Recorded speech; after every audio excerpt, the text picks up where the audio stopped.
आम आदमी पार्टी के नेताओं पर हो रही कार्रवाई से आम आदमी पार्टी की नींद उड़ी हुई है। केंद्रीय जांच एजेंसियों की कार्रवाई से केजरीवाल इतने परेशान हुए कि वो जिस कांग्रेस को भ्रष्ट बताते थे, आज उसी कांग्रेस के साथ हाथ मिला चुके हैं। केजरीवाल को लगा कि अगर अपने नेताओं को ईडी और सीबीआई से बचाना है तो फिर एक ही रास्ता है कि मोदी सरकार सत्ता से बाहर हो जाए। ऐसे में केजरीवाल इस उम्मीद से विपक्षी इंडी गठबंधन में शामिल हो गए कि कहीं विपक्ष के एकजुट होने पर बीजेपी लोकसभा चुनाव 2024 में हार जाए और फिर केंद्रीय जांच एजेंसियों से उनकी पार्टी के नेताओं को छुटकारा मिल जाए।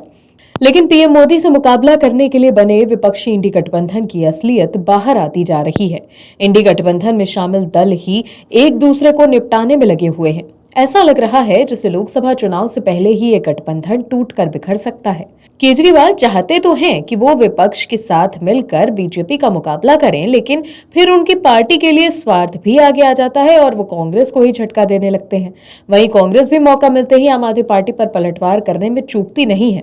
जहां आम आदमी पार्टी पर कांग्रेस वादा खिलाफी का आरोप लगा रही है, वहीं आम आदमी पार्टी लगातार कांग्रेस को झटका देने में लगी है, क्योंकि आम आदमी पार्टी को पता है कि अगर संगठन मजबूत नहीं किया तो आम आदमी पार्टी का भविष्य खतरे में पड़ जाएगा।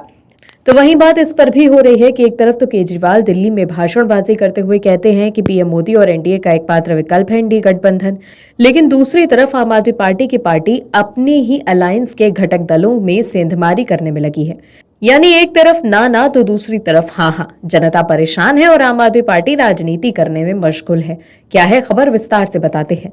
आम आदमी पार्टी ने एक बार फिर पंजाब में कांग्रेस को बड़ा झटका दिया है। वहीं इस दौरान पंजाब सरकार में कैबिनेट मंत्री और आम आदमी पार्टी नेता चेतन सिंह जौड़ा माजरा ने कहा कि पिछले 70 सालों से राज्य में गुमराह करने वाली पारंपरिक पार्टियां कांग्रेस और अकाली दल के लोग अब खुद से मुंह मोड़ रहे हैं, क्योंकि राज्य में लंबे समय तक राज करने के बावजूद भी उन्होंने पंजाब की जनता के लिए कुछ नहीं किया, न ही बेरोजगारी रोकी, उल्टे पंजाब का खजाना और आम जनता को लूटने के अलावा कुछ नहीं किया। केवल अब लोग पारंपरिक पार्टियों को छोड़कर आम आदमी पार्टी में शामिल होने लगे हैं।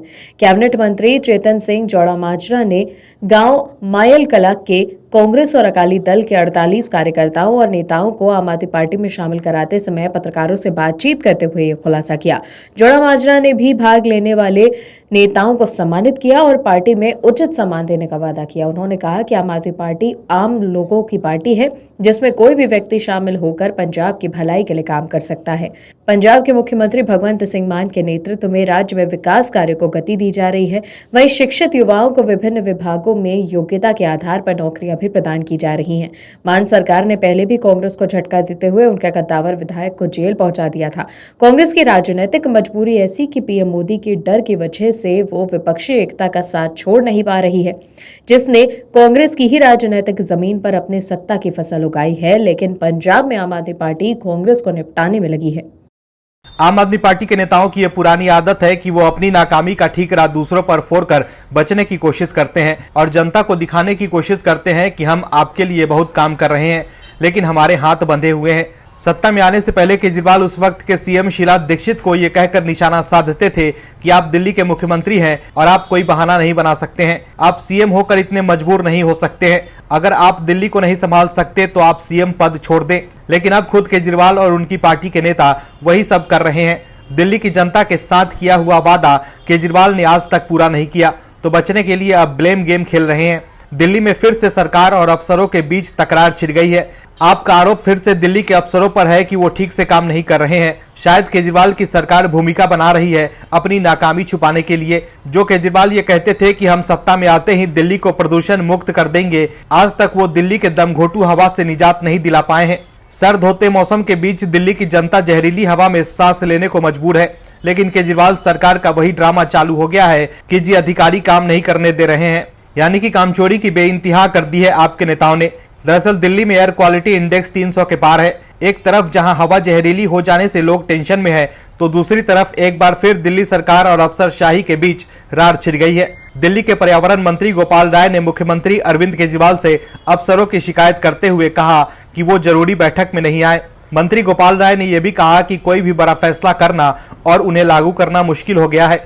दिल्ली में XUI 300 के पार जाने के बाद पर्यावरण मंत्री ने संबंधित विभागों की बैठक बुलाई। इस बैठक के बाद जहां मंत्री ने दिल्ली के 8 नए हॉटस्पॉट के नाम बताए, तो सरकार की ओर से उठाए जा रहे कदमों की जानकारी भी दी। इसके बाद उनका लेटर भी सामने आया, जिसमें उन्होंने सीएम अरविंद केजरीवाल से कई वरिष्ठ अफसरों की शिकायत की। गोपाल राय ने लेटर में कहा कि ग्रेप 2 के नियमों को दिल्ली में सख्ती से लागू करने के लिए दिल्ली सचिवालय में संबंधित विभागों की महत्वपूर्ण बैठक बुलाई थी।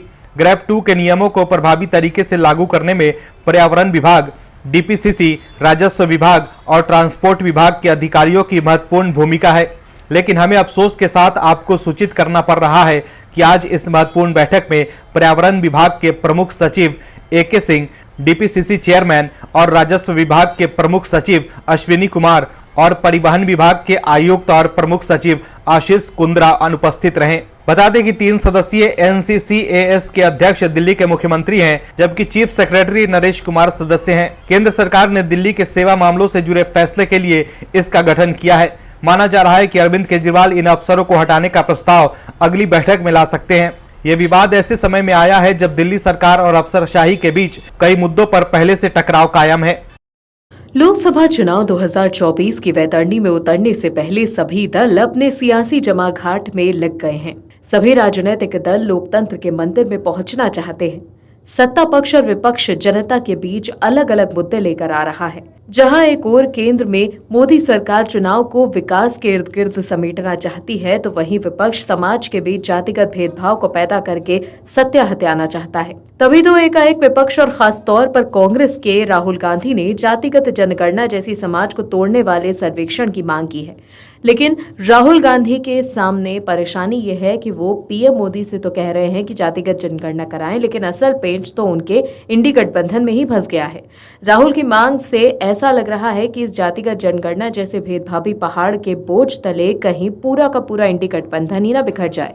राहुल की मांग और इंडी ब्लॉक के कई नेताओं का इससे किनारा करना विपक्षी एकता के लिए शुभ संकेत नहीं है। इंडी ब्लॉक में कांग्रेस और कई अन्य दलों ने अगले महीने 5 राज्यों मध्य प्रदेश, राजस्थान, तेलंगाना, छत्तीसगढ़ और मिजोरम में होने वाले विधानसभा चुनावों से पहले एक राष्ट्रव्यापी जाति सर्वेक्षण की अपनी मांग तेज कर दी है।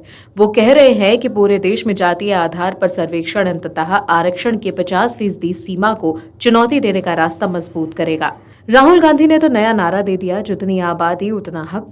हालांकि विपक्ष का जाति सर्वेक्षण के लिए समर्थन कम से कम 3 राज्यों पश्चिम बंगाल, कर्नाटक और केरल में कमजोर पड़ता दिख रहा है।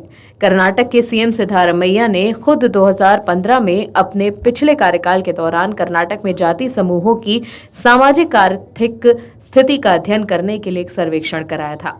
हालांकि रिपोर्ट 2018 में तैयार हो गई थी, लेकिन सरकारों ने आज तक इसे जारी नहीं किया। अब जब कांग्रेस वहां फिर सत्ता में आ गई, तब भी इस पर चुप्पी कायम है।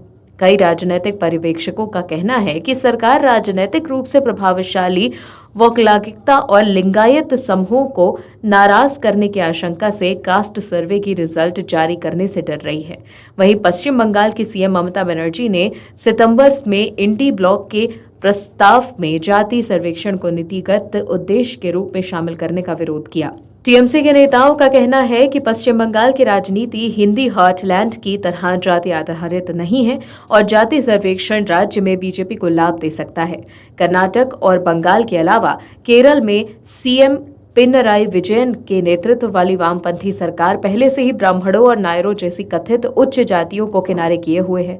सरकार में उनका प्रतिनिधित्व कम है। राजनीतिक पर्यवेक्षकों का ये भी कहना है कि केरल में जाति सर्वेक्षण से राजनीतिक विवाद उत्पन्न हो सकता है और उच्च जाति समूहों का सब्र टूट सकता है। ऐसा हुआ तो सरकार के सामने मुश्किल खड़ी हो सकती है। तो देखा आपने कैसे जो राहुल गांधी इन दिनों घूम घूम कर जातिगत जनगणना की मांग कर रहे हैं, वो कांग्रेस की कर्नाटक सरकार में जाति समूहों की सामाजिक आर्थिक स्थिति का अध्ययन करने के लिए जो सर्वेक्षण हुआ था उस पर चुप्पी साधे हुए हैं और जो रिपोर्ट 2018 में तैयार की गई थी उसे कांग्रेस की सिद्धारमैया सरकार ने आज तक जारी नहीं किया। वहीं बंगाल और केरल पर भी राहुल गांधी की दाल नहीं गल रही। इंडी गठबंधन में शामिल टीएमसी और वामपंथी सरकार को राहुल जातिगत जनगणना के लिए नहीं मना पा रहे, लेकिन राजनीतिक रोटियां सेकने के लिए इसे मुद्दा बनाकर राहुल गांधी वोट हासिल करना चाहते हैं। मोदी विरोध के चक्कर में देश के नेता इतने हद तक चले जाएंगे वो किसी ने नहीं सोचा होगा।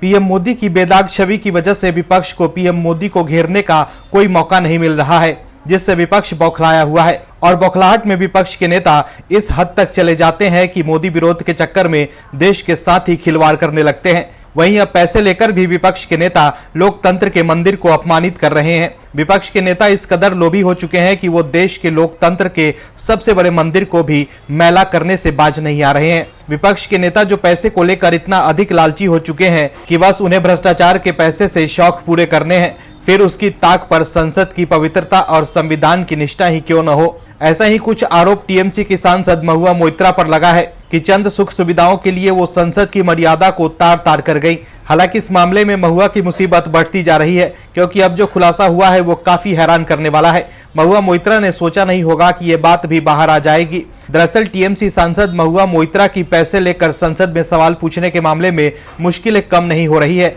बीजेपी सांसद निशिकांत दुबे द्वारा लगाए गए आरोप और बाद में कारोबारी दर्शन हीरानंदानी के कबूलनामे के बाद उनकी मुश्किलें और बढ़ गई है। उधर टाइम्स नाउ को दिए इंटरव्यू में दर्शन हीरानंदानी ने महुआ मोइत्रा के उस आरोप को खारिज कर दिया जिसमें टीएमसी सांसद ने दावा किया था कि दर्शन ने दबाव में एफिडेविट दिया था।